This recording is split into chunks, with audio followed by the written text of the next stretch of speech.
अभी ये बातें चल ही रही थी कि अब एक काम करती हैं, मर जाती हैं, अब जीने का कोई अर्थ नहीं है। शराबी शराब के लिए जीता है, गंजेड़ी गांजा के लिए जीता है, कामी स्त्री के लिए जीता है, लालची पैसे के लिए जीता है, पर भक्त तो अपने भगवान के लिए जीता है। उसका तो एक भरोसे, एक बल, एक आस विश्वास, एक राम घनश्याम हित चातक तुलसीदास। कोई चाहत नहीं किसी वस्तु की, व्यक्ति की कोई चाहत होना, कोई चाहत ही नहीं। मीराबाई के पति जब चले गए, भोजराज की मृत्यु हुई, तो लोगों ने कहा मीरा अब मांग ना भरा करो, तुम्हारे पति नहीं है, तुम विधवा हो गई हो, अब मांग ना भरा करो। मीरा ने कहा ना, तुम्हें किसने कहा कि मैं विधवा हो गई हूँ? क्यों, तुम्हारे तो पति मर गए।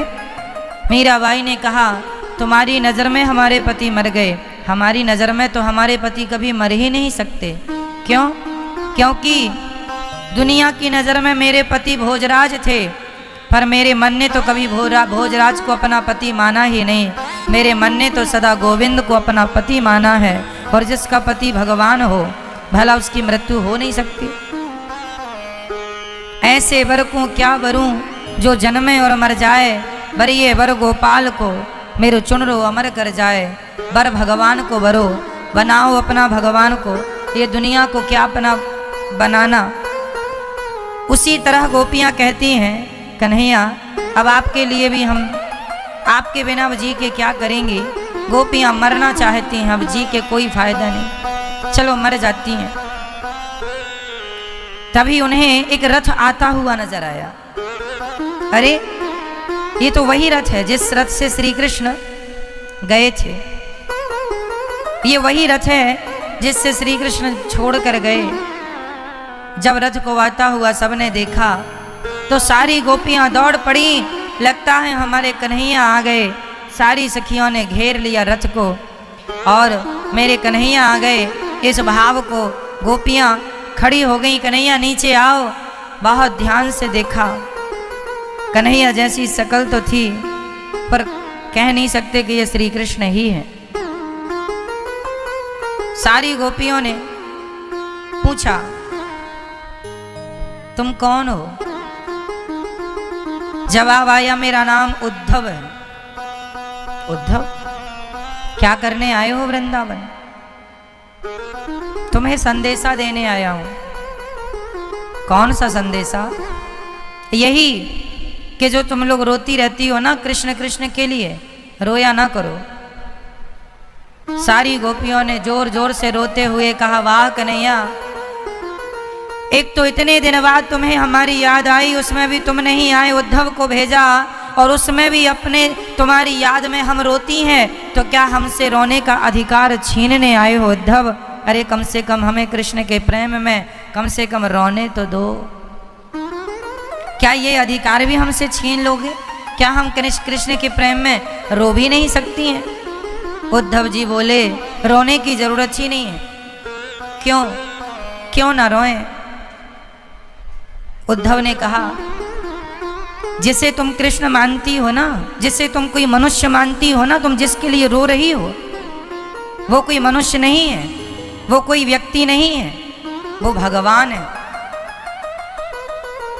उनका नाम परमात्मा परमेश्वर परब्रह्म अकारण करुणा वरुणालय भक्त वांछा कल्पतरु तड़िंदित विनिंदित, ये सब उपमाएं।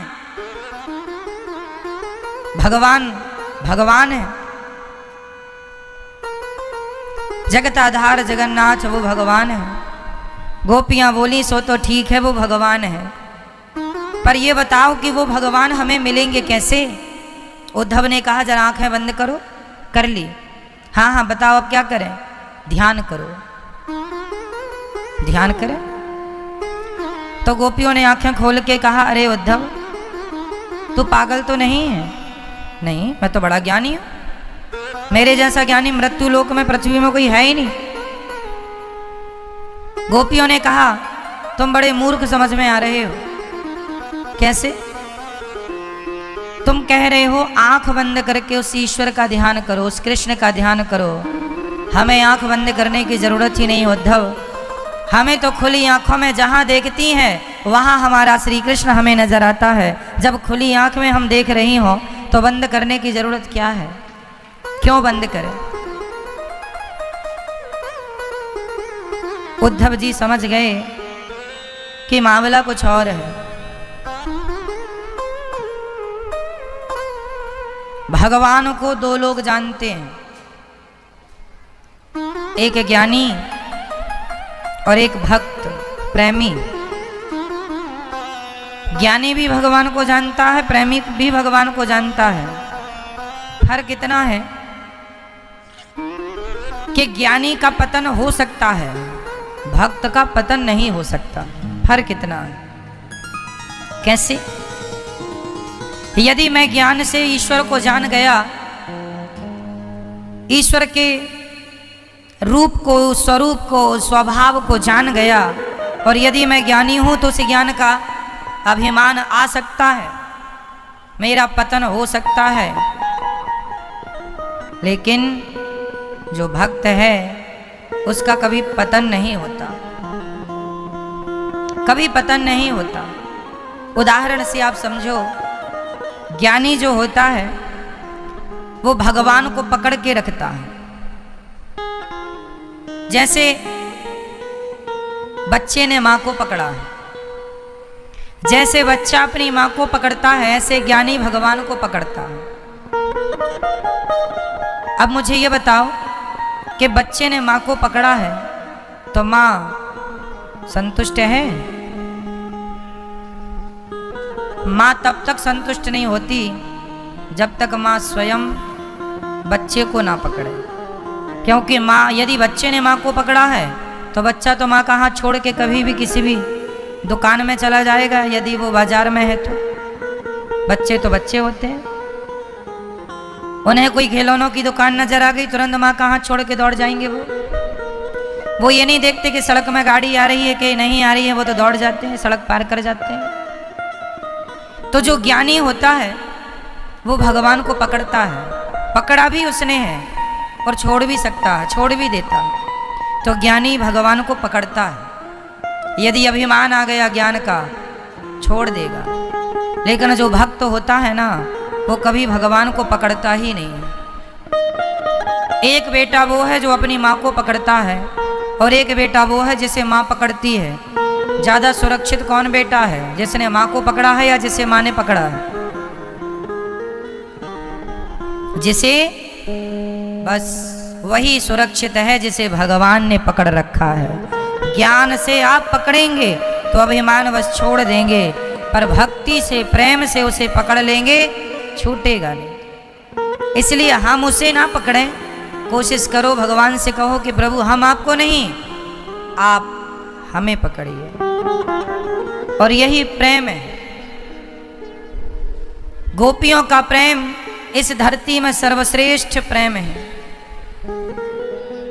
भगवान से यही कहा जाए कि नाथ, आप हमें वैसे ही थाम लो जैसे आपने अर्जुन के रथ को थाम लिया। अर्जुन की गाड़ी जैसे आपने चलाई, हमारी भी गाड़ी आप ही चलाओ। अर्जुन की नैया पार लगाई, हमारी नैया भी आप ही पार लगाओ। प्रिय भक्तों, उद्धव कौन है? ज्ञानी। गोपियां कौन है? भक्त। भक्त मीन्स प्रेमी, प्रेम। अब मुझे आप ये समझाओ कि भगवान को ज्ञान जरूरी है, भगवान को ज्ञान चाहिए या फिर प्रेम? भगवान की पूजा ज्ञान से करनी चाहिए कि प्रेम से? भगवान को पहले भोग किसका लगाएं, किसका भोग लगाना चाहिए? पहले आरती कर लें कि पहले भोग लगाएं? क्या करें? पहले क्या करना चाहिए? पहले क्या करना चाहिए? आरती। और कोई भोग लगाए तो क्या गलत हो जाएगा? आप पहले भोग लगा दें और बाद में आरती करें तो गलत हो जाएगा, और पहले आरती कर लें बाद में भोग लगाएं तो गलत हो जाएगा। बोलो। आप अपने बच्चे को दूध पिला के नहलाती हो कि नहला के दूध पिलाती हो? जोर से। कोई नियम है? बोलो मेरी माँ, कोई नियम है? आप अपने बच्चे को उसे नहलाकर दूध पिलाती हो कि बिना नहाए दूध पिला देती हो? छोटा सा बच्चा जो माँ का दूध पीता है उसकी बात कर रहा हूं। कब पिलाती हो? नहला के, बिना नहाए। जैसे माँ बच्चे को दूध पिलाने में ये नहीं देखती कि ये नहाया है कि नहीं, क्योंकि वहां प्रेम अधिक है। जहां प्रेम अधिक हो जाता है वहां मर्यादाएं नहीं होती, फॉर्मेलिटीज नहीं होती। जहां फॉर्मेलिटी है वहां प्रेम नहीं। इसलिए भगवान से प्रेम कीजिए। गोपियां बिना नहाए भी माखन खवाती तो कन्हैया खाते थे, क्योंकि प्रेम है। और आप नहवा के भी खिला रहे हैं तो नहीं खा रहे हैं, क्यों?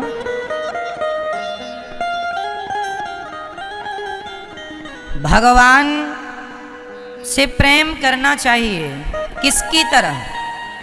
बताओ, भगवान से प्रेम किसकी तरह करना चाहिए? किसकी तरह? किसकी तरह?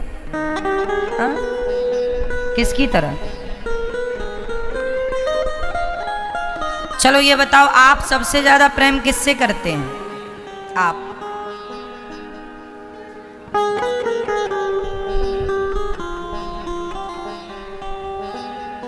किससे ज्यादा प्रेम करते हैं आप मैया? किससे? आप सबसे ज्यादा प्रेम करते हैं अपने बच्चों से। झूठ ना बोलो।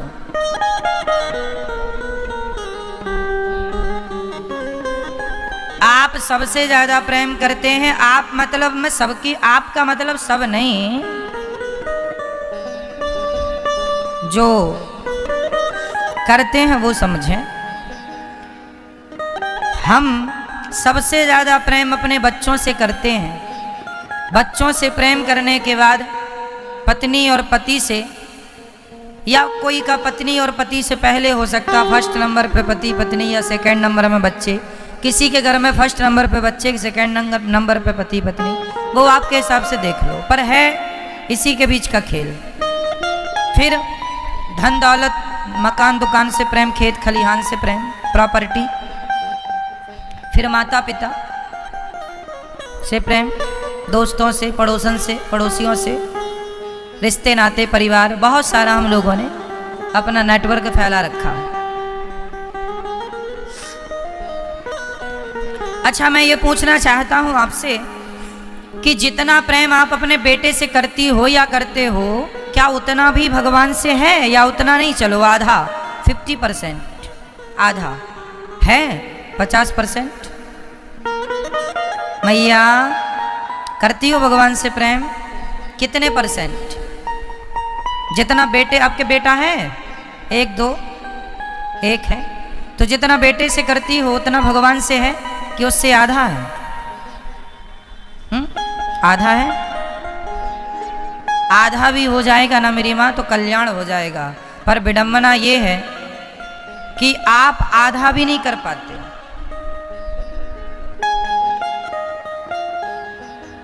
आप लोग मंदिर जाते हैं, क्या लेके जाते हैं? थाली में फूल, जल, वो भी खाते हैं। बस खिलाने वाला, वो माँ का प्रेम चाहिए। माँ बच्चे को प्रेम से खवाए तो बच्चा खाता है, भक्त भगवान को खवाए तो भगवान भी खाते हैं। और जो गोपाल जी हैं उनमें और जगन्नाथ जी में, बिहारी जी में, द्वारिकाधीश में कोई अंतर नहीं है। मानो तो मैं गंगा माँ हूँ, ना मानो तो बहता पानी। यही श्रीमन नारायण है, मान लो। यही गोविंद, यही जगन्नाथ जी, द्वारिकाधीश जी, यही है। मानो तो सब हैं और नहीं मानो तो कुछ नहीं है। तो आपके घर के जो गोपाल जी हैं उन्हें श्रद्धा से तोड़ो रोटी, भाव बनाओ, भाव आंखें बंद करो और भाव बनाओ कि नाथ भोजन कीजिए। ऐसा एक कल्पना किए कि इमेजिन करिए, अपने मन मंदिर में एक कल्पना करिए कि आपके अंदर भगवान श्री कृष्ण हैं और आप भोग लगा रहे हैं और वो खा रहे हैं, इस रूप में खा रहे हैं। भगवान भावग्राही हैं, वस्तुग्राही नहीं है। भगवान वस्तु नहीं ग्रहण करते, वस्तु के पीछे का भाव ग्रहण करते। पुष्पों में क्या होता है? अच्छा बताइए, पुष्पों में शहद होता है या नहीं? हाँ या ना? पुष्पों में हनी मीन्स शहद होता है या नहीं? हाँ या ना? तो फिर आप और हम सारा पुष्प तोड़ के लाएं और मिक्सी में डालें और पीस दें और निकालें, हनी निकल, हनी कहाँ चली गई? शहद निकलेगी। पुष्प में हनी मीन्स शहद होती है, परंतु पुष्प की शहद निकालेगा कौन? कौन कौन कौन? मधुमक्खी। हर पुष्प में शहद होता है, इसलिए मधुमक्खी पुष्प में बैठती है और वो अपना रस निकाल के तुरंत अपने छत्ते की तरफ भाग जाती है। हाँ या ना? हर पुष्प में शहद होता है, पर निकाल केवल एक ही शक्ति है। दुनिया का कोई साइंस, कोई वैज्ञानिक, कोई व्यक्ति आज तक शहद ना निकाल पाया, शहद ना बना पाया। असली शहद कोई बना पाया हो मशीनों से, अपनी टेक्नोलॉजी से, तो बता दो। हर पुष्प में शहद होती है। जैसे हर पुष्प की शहद केवल मक्खी, मधुमक्खी निकालती है, उसी प्रकार आपकी रोटी, आपकी थाली में जब भगवान को भोग लगाने आप जाते हैं तो आपका जो भाव होता है, वो भाव की शहद भगवान उसे ग्रहण कर लेते हैं। पुष्प छूट गया, शहद निकल गई। उसी प्रकार भगवान ने भाव ग्रहण कर लिया, रोटी, दाल, चावल, साग, सब्जी छोड़ दी, तुम खाओ। निकाल लिया रस। किसका रस? तुम्हारे प्रेम का रस, तुम्हारे भाव का रस। कहते हो भगवान खाते नहीं, खाते हैं मेरी मां। भगवान तो मधुमक्खी है ना। तुम पुष्प बनो तो सही, तुम्हारे भीतर का प्रेम वो ग्रहण कर लेंगे। तुम मधुमक्खी, तुम पुष्प बनते ही नहीं। इसलिए पुष्प का एक नाम है मन, जिसे सुमन कहते हैं। पुष्प को क्या कहते हैं? सु मतलब सुंदर, सु मतलब सुंदर, मन मतलब मन। जब आपका मन सुंदर होगा, निर्मल होगा, पवित्र होगा, कपट रहित, छल रहित, जब मन शुद्ध निर्मल होगा तो आपका मन ही पुष्प बन जाएगा। और जब मन पुष्प बन गया तो उस पुष्प में से शहद परमात्मा रूपी मधुमक्खी ग्रहण कर लेगी। ईश्वर ने उस भाव की शहद को खींच लिया। भगवान के खाने का ढंग अलग है, ग्रहण करने का ढंग अलग है। भगवान हमारी तरह नहीं खाते, हम जैसे खाते हैं। भगवान हमारे जैसे थोड़ी हैं। हम लोग तो मां के गर्भ से पैदा होते हैं। आप लोग अपनी मां के पेट में थे कि नहीं? हाँ या ना? 9 महीने उल्टा लटके थे, मलमूत्र के गड्ढे में पड़े थे या नहीं? माँ के पेट में कोई मखमल के गद्दे बिछे हैं? का रहता है? मलमूत्र ही तो रहता है। कई बार डॉक्टर कहता बच्चे के मुंह में गंदा पानी चला गया, ये पानी क्या है? मलमूत्र चला जाता है। वही खा खा के 9 महीने तुम रहे हो। जैसे हमारा तुम्हारा जन्म हुआ ना माँ के पेट से, ऐसे भगवान का जन्म नहीं होता। भगवान तो प्रकट होते हैं, भय प्रकट कृपाला, दीन दयाला। तो भगवान का संसार में आने का ढंग भी अलग है, रहने का ढंग भी अलग है, लीलाएं भी गोवर्धन उठाते हैं। तो जब उनकी हर चीज अलग है तो उनका खान पान भी तो अलग ही होगा। हमारी तरह थोड़ी खाते होंगे। और तुम अपनी तरह सोचते हो वो हमारी तरह खाएं तो माने कि भगवान है। भगवान मधुमक्खी की तरह खाते हैं।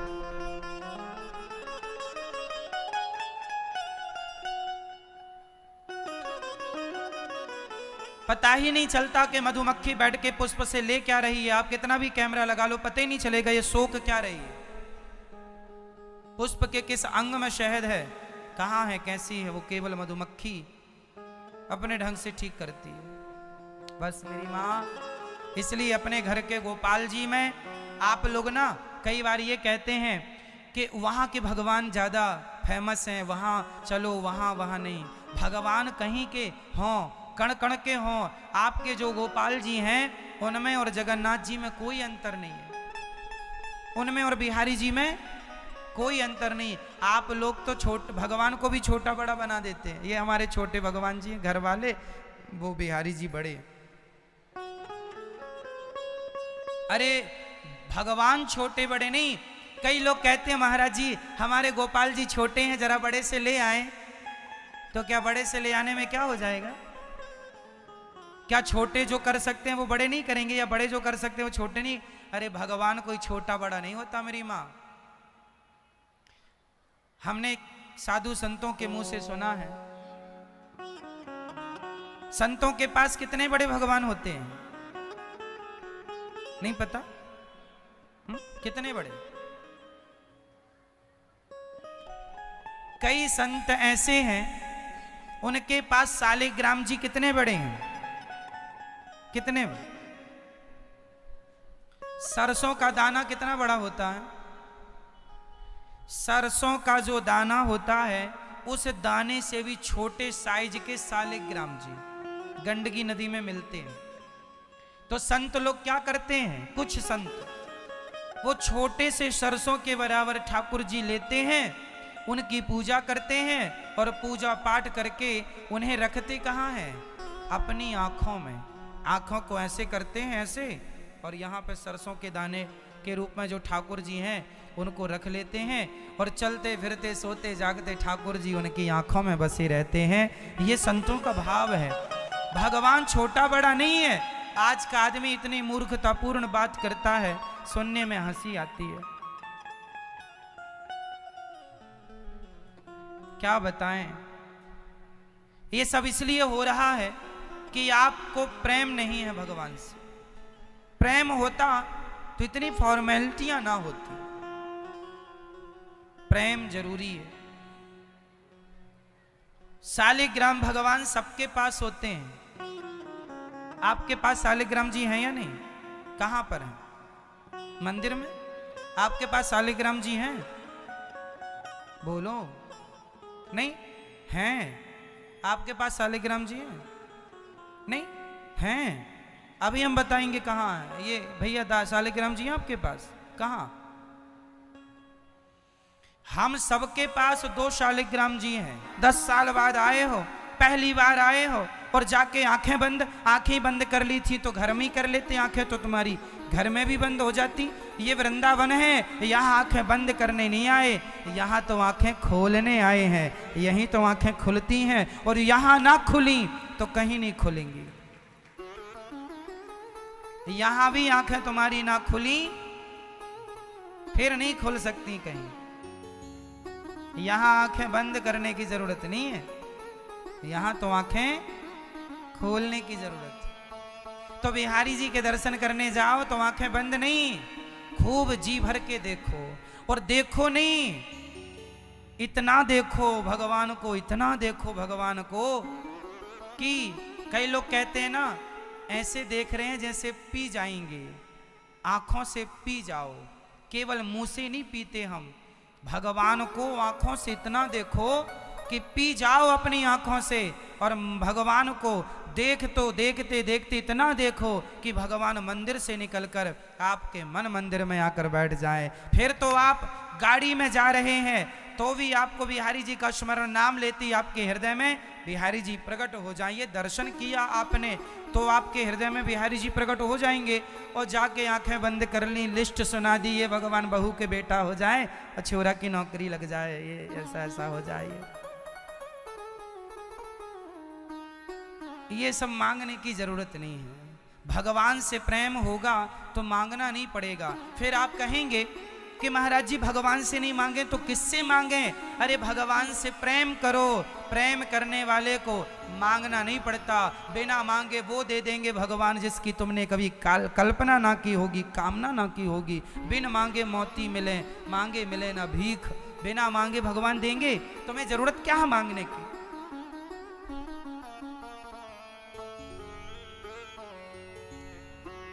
बस भगवान के आश्रित होना सीखो। भगवान के क्या सीखो मेरी मां? हम किसके आश्रित हैं? आप लोग किसकी रोटियां खाते हैं? अपनी कमाई की, अपने पति की, या फिर और किसी की? आप किसकी रोटियां खाते हैं?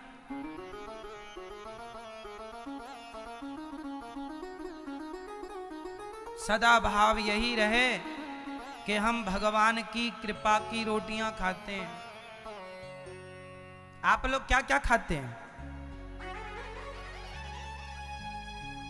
बोलो, बताओ। आप रोज घर में अपने क्या बनाते हैं खाने में? सब्जी, रोटी, दाल, चावल। कभी कभी खीर वीर भी बनती होगी कि रोज बनती है? कभी हलवा भी बनता होगा कि रोज बनता है? कभी कभी कभी कभी हम विशेष व्यंजन बनाते हैं। एक दिन आप लोग अपने घर में जिस दिन भी विशेष व्यंजन बनाना, जैसे खीर बनाओ, पूड़ी बनाओ, रोटी, जो भी आपने कोई विशेष चीज बनाई है, तो एक दिन आप ऐसा करना कि एक थाली में अपना सारा विशेष व्यंजन निकालना। खीर, रोटी, दाल, चावल, सब्जी, जो भी है, घी है, शहद है, जो भी है, सब निकालना और भोग लगाने जाना ठाकुर जी को। और भगवान से एक बात कहना कि हे प्रभु, ये जो खीर आज बनी है ना, ये जो हलवा आज बना है ना, ये जो रोटी, ये सब्जी, ये दाल, ये जो है ना, ये हमारी कमाई का नहीं है, ये हमारी मेहनत का नहीं है। ये सारी रोटियां, ये सारा भोजन जो हम रोज खाते हैं, ये हमारी मेहनत से नहीं आता। कई लोग कहते हैं ना, हम अपनी मेहनत की रोटियां खाते हैं। ठीक है, व्यवहार जगत में ये बात कही जाती है कि हम अपनी मेहनत की रोटियां खाते हैं। व्यवहार में कहो कि ये मेरी मेहनत की, मैं बेईमानी की रोटियां नहीं खाता। व्यवहार में कहो कि मैं मेहनत की खाता हूं, पर भगवान से सदा ये कहते रहो कि नाथ, मेरी मेहनत बताओ। इस संसार में कितने लोग हैं जो बहुत मेहनत करते हैं। ये दोपहरी में ना, गर्मियों में दोपहरियों में काम कर रहे हैं, जहां हम लोग कूलर, एसी की हवा में आनंद से बैठे हैं, उसी समय मजदूर लोग धूप में काम करते हैं। पूरी दोपहर उनके धूप शरीर में पड़ती है। इतनी मेहनत करने के बाद भी वो अपने बच्चों को अच्छा भोजन नहीं दे पाते। तो आप ये ना सोचें कि मेरी मेहनत की रोटियां मैं खा रहा हूं ना प्रभु। मेहनत तो बहुत लोग कर रहे हैं, पर कुछ लोगों का तो पेट भी नहीं भर रहा है। सुबह खाते हैं तो शाम का जुगाड़ नहीं है, क्या खाएंगे, कैसे खाएंगे? ऐसे भी लोग हमारे देश में। तो आप रोज ये कहा करो कि हे प्रभु, ये जो रोटियां हैं, ये जो भोजन है, ये मेरी मेहनत का नहीं गोविंद, आपकी कृपा का है। जब भी रोटियां खाया करो तो एक बार कन्हैया को स्मरण जरूर किया करो, कन्हैया, ये रोटी में जो घी चुपड़ के आज मैं खा रहा हूँ, ये मेरी मेहनत का नहीं है गोविंद, आपकी कृपा की रोटियां खा रही हूँ या खा रहा हूँ। भोजन करते समय भी भगवान की कृपा को महसूस करो, भगवान की कृपा को महसूस करो। हमारे जीवन में जो हो रहा है वो हमारी मेहनत से नहीं। बहुत लोग स्ट्रगल कर रहे हैं, बहुत लोग दौड़ रहे हैं, सफलता वही पा रहे हैं जिन पर भगवान की कृपा है। अब आप हमसे एक सवाल कर सकते हैं कि महाराज जी, अमेरिका, जापान, लंदन के लोग तो भगवान को मानते ही नहीं। अमेरिका, जापान, लंदन, पेरिस इत्यादि के लोग तो भगवान को मानते ही नहीं। फिर तो वो बड़े पैसे वाले हैं, बड़े सक्सेस हैं, बड़े सफल हैं, और हम लोग पूजा पाठ कर रहे हैं, फिर भी रोटियों को परेशान है, फिर भी कष्ट में जीवन गुजर रहा है? ये सवाल आप हमसे कर सकते हैं।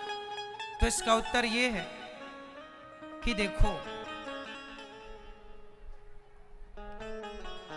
कई बार ऐसा होता है, कई बार लोग कहते हैं ना, मैं भगवान को नहीं मानता। सुनना, इस प्रश्न का जो उत्तर है वो दे रहा हूं। कई बार कुछ लोग कहते हैं मैं भगवान को नहीं मानता, लेकिन मैं अच्छा काम करता हूं। मैं भगवान को नहीं मानता। एक सज्जन थे, वो भगवान को नहीं मानते थे, भगवान को नहीं मानते थे, लेकिन वो सदा दीन दुखियों की सेवा करते थे, लेकिन वो सदा दूसरों का दुख दर्द समझते थे, वो सदा लोगों के काम आते थे। तो उन लोगों को जब वो मर करके गए तो भगवान ने उन्हें अमेरिका, लंदन, जापान में धनवान बना के भेज दिया। क्यों? क्योंकि उन्होंने पुण्य तो किया है, काम तो अच्छा किया है। उस अच्छे काम के बल पे उन्हें भगवान ने धनवान बनाया है, लेकिन वो भगवान को नहीं मानते थे, इसलिए भगवान ने भारत भूमि से दूर भेज दिया है कि तुम तो मानते ही नहीं थे, इसलिए जाओ वहां। भारत भूमि में आपका जन्म हुआ है। इस भूमि में जन्म लेने का अर्थ ही भगवान को पाना है। लेकिन आज लोगों का उद्देश्य क्या है? महाराज जी पैसा नहीं है, पैसा नहीं है। अरे पैसा अमेरिका, जापान, लंदन, विदेशों में बहुत पैसा है। उन लोगों के तो टॉयलेट भी सोने के हैं। मैंने सुना दुबई में कुछ लोगों के घर सोने के, कारें सोने की, गाड़ियां सोने की, सोना बहुत है, खूब ऐशो आराम की जिंदगी जी रहे हैं। तो क्या ये बांध कर ले जाएंगे सोना? इस धरती में आने का उद्देश्य मेरी माँ सोना, चांदी, पैसा, हाँ पैसे की जरूरत है, हमारी जरूरतें पैसों से पूरी होती हैं। उतना पैसा हो जितनी जरूरतें पूरी हो जाएं, है ना? जरूरतें पूरी कर लो, हो गया। रोटी, कपड़ा, मकान, शिक्षा, ये सब की जरूरतें हैं, ये सब पूरी कर लो। इच्छाएं तो बड़े बड़े लोगों की पूरी ना हुई, इसलिए